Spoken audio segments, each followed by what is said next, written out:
রুবেল, এভাবে আর চুপচাপ থাকিস না বন্ধু। বুক পেটে কান্না আসলে কান্না কর। সত্যি রুবেল, আমরা তো নিজের চোখের সামনে দেখছি দিন রাত কত কষ্ট করে তুই খাটিস।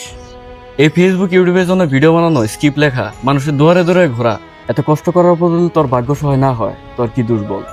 দুষ্ট আমারই রে কায়ক, তোরা বুঝবি না আমার বুকটা কিভাবে ভেঙে যায়। কাল যখন বাড়ি ফিরলাম, মা তখনও হারিকেন জ্বালিয়ে আমার জন্য বসেছিল। মায়ের পায়ের দিকে আমি তাকাতেই পারছিলাম না। মা জানি কতদিন ধরে ভালো একজোড়া জুতো পায় দেয় না, প্লাস্টিকের একটা চটি পায়ে দিয়েছিল। আমার মা ডায়াবেটিসের রোগী, পায়ে একটুখানি চোট লাগলে যে কি সর্বনাশ হবে সেটা ভেবে আমার বুকটা কেঁপে ওঠে।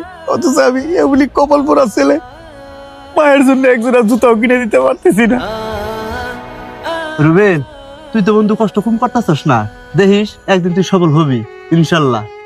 কবে সফল হবো রে আলম? মা যখন এই পৃথিবীতে থাকবে না তখন। মা যখন আমার একটু সাফল্য দেখার জন্য চাতক পাখির মতো চেয়ে থাকে, আর আমি যখন খালি পকেটে প্রতি মাসে বাড়ি ফিরি, তখন আমার কাছে মনে হয় এই জীবনের কোনো মূল্য নাই রে বন্ধু। মানুষ ভাবে ভিডিও বানাই, না জানি কত বড় সেলিব্রিটি, কিন্তু আমার এই ভিতরের শূন্যতা আমি ছাড়া কেউ জানে না।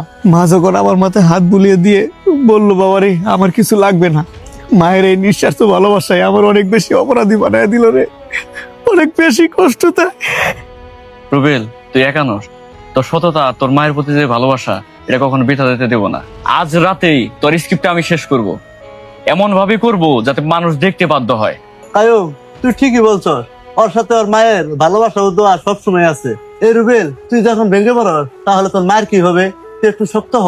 তুই ঠিকই বলছস, মায়ের স্বপ্ন না পূরণ করে আমি আর থামবো না।